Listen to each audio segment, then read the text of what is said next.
Government వచ్చేసి ఏంటంటే 50% subsidy అనేది అవైల్ చేసుకుంటుంది. ఎలాంటి పాలియోస్ అయినా ఎంత సమ్ లోన్ వచ్చేసి 40 lakhs తీసుకున్నాడు అనుకోండి, 20 lakhs మాత్రమే సబ్సిడీ వస్తుంది. And in the sense 40 lakhs పాలియోస్ ఖర్చు అవుతాయంటే 20 lakhs వచ్చేసి సబ్సిడీ కిందకి ఇస్తుంది అనమాట. అగ్రి ఇన్ఫో ఫండింగ్ లోన్ అని ఉంటుంది. అగ్రి ఇన్ఫో ఫండింగ్ లోన్ లో ఏంటంటే 9% ఆఫ్ రేట్ ఆఫ్ ఇంట్రెస్ట్ ఉంటుంది.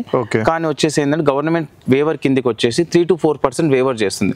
అంటే 6% మేబీ రావచ్చు, 5% రావచ్చు. అందరికీ నమస్తే. ఇది సెకండ్ ఎపిసోడ్. ఇంతకుముందు ఎపిసోడ్ లో చేసుకుంటే మనము కంప్లీట్ గా ప్రొటెక్టెడ్ కల్టివేషన్ అంటే ఏంటి, అసలు దాంట్లో ఎన్ని టైప్స్ ఉన్నాయి, దాని గ్రోయింగ్ ప్యాటర్న్స్ ఏంటి, కంప్లీట్ గా అన్ని డిస్కషన్స్ దాంట్లో అయ్యాయి. ఇది చూసుకున్నట్టయితే మెయిన్ గా ఈ పాలియోస్ గురించి కన్స్ట్రక్షన్ చేసుకోవాలన్నప్పుడు ఎక్కువ డౌట్స్ వచ్చేవి. దీనికి సంబంధించినటువంటి లోడ్స్ అండ్ అలాగే సబ్సిడీస్, దీనికి సంబంధించినటువంటి ఎక్కువ డౌట్స్ ఉంటాయి కదా. అయితే కంప్లీట్ గా దాని గురించి మనతో పాటు వెంకటేష్ గారు ఉన్నారు వర్టికల్ ఫార్మ్స్ నుంచి. దీని గురించి కంప్లీట్ గా డిస్కస్ చేసుకున్నాం. అయితే NHB నుంచి వస్తున్నటువంటి స్కీమ్స్ ఏవి, అలాగే AF నుంచి స్కీమ్స్ దేనికి అప్లికేబుల్ అయితే, ఇందులో వేరే వేరే వాటికి కూడా స్కీమ్స్ అప్లికేబుల్ ఉన్నాయి. కానీ పర్టికులర్లీ మేము ఈరోజు పాలియోస్ గురించి మాత్రమే మాట్లాడుతున్నాం. నమస్తే. అయితే పాలియోస్ కన్స్ట్రక్షన్ స్టార్ట్ చేసుకోవాలి అన్నప్పుడు మెయిన్గా ఏ స్కీమ్ నుంచి మనకు ఈ ఏదైతే సబ్సిడీ ఉందో వస్తుంది, ఏ స్కీమ్ నుంచి వస్తుందని? మనకు జనరల్ ఫస్ట్గా వచ్చేది మాత్రం NHB అండి. మనకు వచ్చేసి NHB నుంచి మనం సబ్సిడీ మాత్రం తీసుకోగలుగుతాం. ప్రతి ఒక్క ఫార్మర్కి ఎలిజిబిలిటీ ఉంటుంది. ఒక ఫార్మర్కి వచ్చేసి 1 acre నుంచి లైక్ 3.5 acres వరకు దట్స్ మ్యాక్స్ అనమాట. అక్కడ వరకు మనకు 1 acre బిలో అయితే ఉండదు. 1 acre ఇంతకు ముందు వచ్చేసి రీసెంట్ గా వచ్చేసి NHB అనేది మార్చేసింది.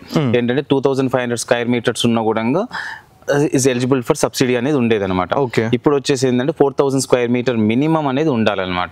మినిమం ఉంటే సబ్సిడీ అనేది అవైల్ చేసుకోవచ్చు అనమాట. అవైలబిలిటీ ఉందన్నమాట. Recently last month 12th August లో మార్చేసింది వచ్చేసి. సో అలా ఉంటుంది.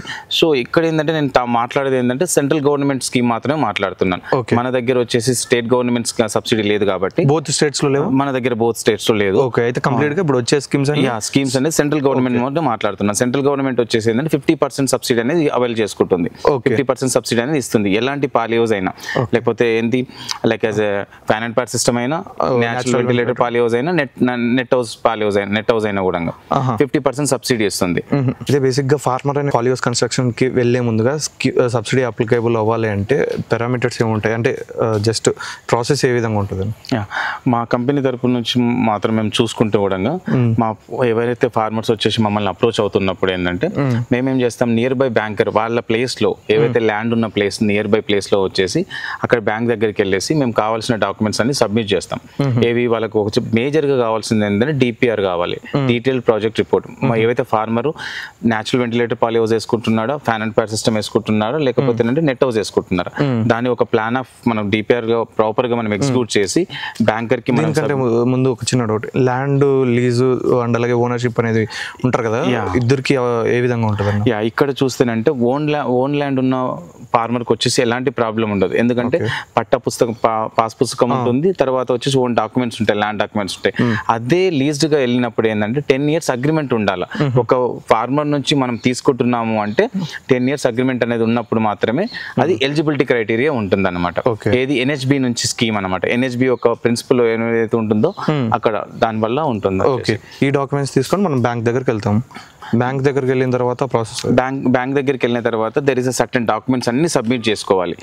దీంతో పాటు DPR తో పాటు ఒక 6 to 7 బ్యాంక్ ఇవ్వాలి. ఇచ్చినప్పుడు మాత్రం వాళ్ళన్ని వెరిఫికేషన్ చేసుకొని ప్రాపర్ గా బ్యాంక్ ఏమంటారు మన ల్యాండ్ డాక్యుమెంట్స్ అవన్నీ వెరిఫికేషన్ చేసుకున్న తర్వాతనే లోన్ అనేది రెడీగా ఉందని చెప్తారు అనమాట. అంటే in the sense means everything is approved అని చెప్తారు.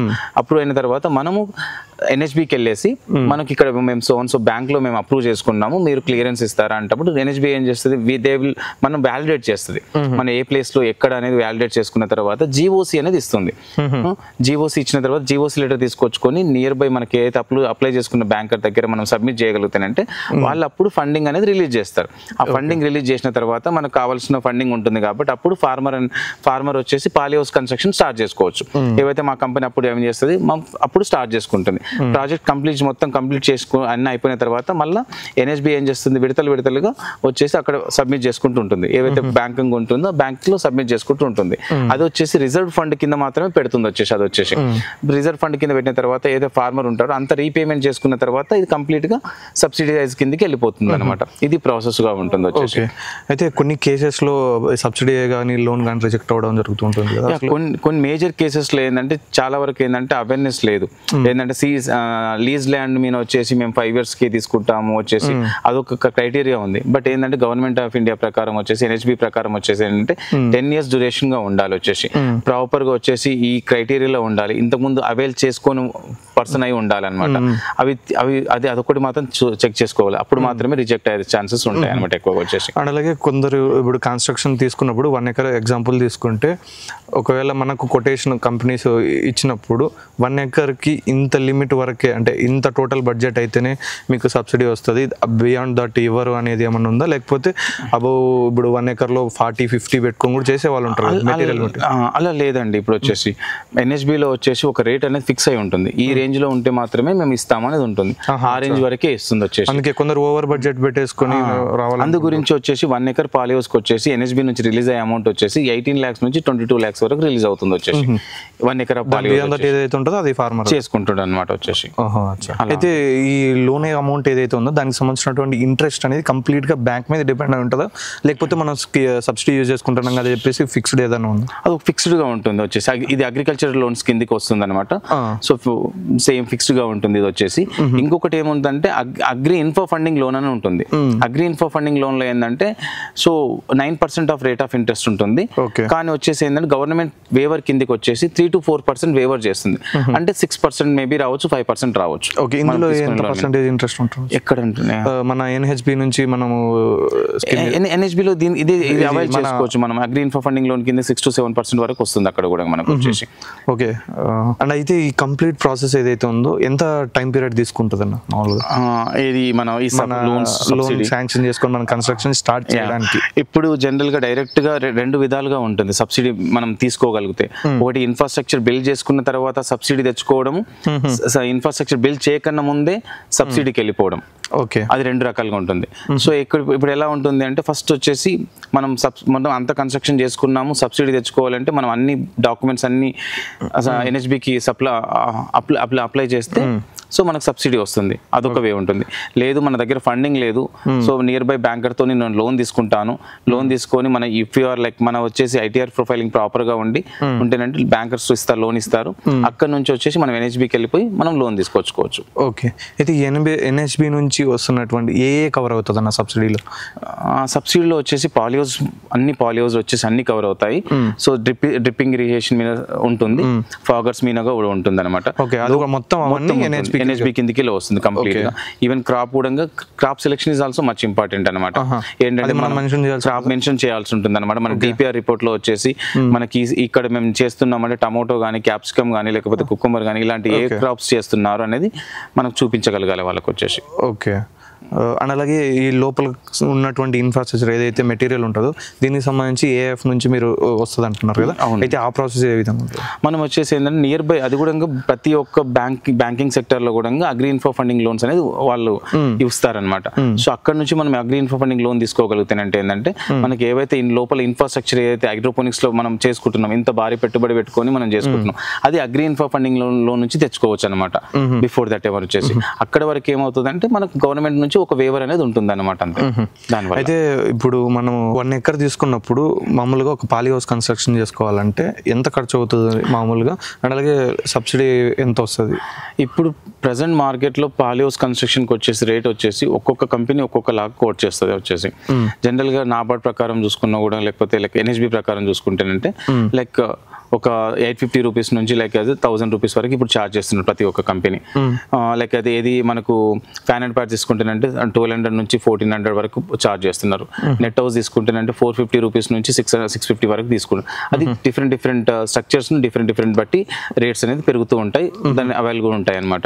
సో ఇది దీని తర్వాత వచ్చేసి లైక్ మనకు వచ్చేసి ఏ రెస్పెక్ట్ ఆఫ్ ఏ పాలీ హౌస్ తీసుకున్నా కూడా 50% సబ్సిడీ అనేది ఇస్తుంది అనమాట గవర్నమెంట్ ఆఫ్ ఇండియా. అలాగే ఎలిజిబిలిటీ విషయానికి వస్తే ఓన్లీ ల్యాండ్ పరంగా 1 acre నుంచి 3 acres ఏదైతే ఉందో అది మాత్రమే ఉంటుందా, లేకపోతే రీజన్ అనో లేకపోతే మన క్రాప్ బేస్ అనో దాన్ని బట్టి కూడా ఎలిజిబిలిటీ అనేది ఉంటుందా? లేదండి, ఎవరికైనా అవైల్ చేసుకోవచ్చు. ఎకర్ బేస్డ్ ఎలిజిబిలిటీ 1 acre నుంచి 3.5 అనేది మాక్సిమం అనమాట. అది వచ్చేసి ఓకే. మీరు ఇందాకే చెప్పినట్టుగా మనం 40 lakhs ఏదైతే ఉందో దాంట్లో 50% వస్తే 20 మనం చేతుల నుంచి పెట్టుకోవాలనుకుంటున్నారు కదా. అయితే 20 lakhs అనేది ఒక పాలిహౌస్లో ఇన్వెస్ట్ చేసిన తర్వాత రిటర్న్స్ ఎన్ని ఇయర్స్లో ఎక్స్పెక్ట్ చేయొచ్చు? అసలు ఇందులో ఇన్కమ్ పరంగా చూసుకుంటే అయితే ఎర్నింగ్స్ ఏ విధంగా ఉంటాయి? సో ఒక పాలిహౌస్లో మనం చేస్తున్నాము అన్నప్పుడు ఏ క్రాప్ సెలెక్షన్ అనేది మనకి చాలా మంచి ఇంపార్టెంట్. కుకుంబర్ పండించగలుగుతామా, లేదంటే బెల్ పెప్పర్ పండించగలుగుతామా, ఏ టైప్ ఆఫ్ టమోటో పండించగలుగుతాం, ఆ క్రాప్ అనేది సెలెక్షన్ అనేది మచ్ ఇంపార్టెంట్. అక్కడ తీసుకున్న తర్వాత మనకి ఎంత ఈల్డింగ్ పర్సెంటేజ్ వస్తుంది, మనం ఎలా చేసుకుంటున్నాం ప్రాక్టీసెస్ అనేది మ్యాక్స్ టు మ్యాక్స్ మేము చేసుకున్న స్టడీ ప్రకారం మా ఫార్మర్స్ మేము కొలాబరేట్ అయిన వాళ్ళు కూడా ఇప్పటికి కూడా మంచి దిగుబడులు చేసుకోగలుగుతున్నారు. అప్రాక్సిమేట్లీ 1.5 నుంచి 2 yearsలో రిటర్న్ ఆఫ్ ఇన్వెస్ట్మెంట్ వస్తుంది మనకు వచ్చేసి మనకు వస్తుంది అనమాట. ఓకే.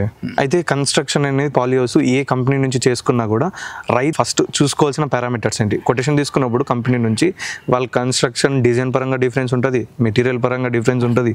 అసలు దీన్ని ఏ పాయింట్స్ మనం కన్స్ట్రక్షన్ చేసేటప్పుడు జాగ్రత్తగా చూసుకోవాల్సి ఉంటుంది? ఇప్పుడు మనం ఒక పాలిహౌస్ 1 acre అనే పాలిహౌస్ తీసుకుంటున్నాము అంటే సో మనకు ప్రతి ఒక్కటి పైప్స్ జిఐ పైప్స్ వాడతాం మనం వచ్చేసి ఇక్కడ కంప్లీట్ గా.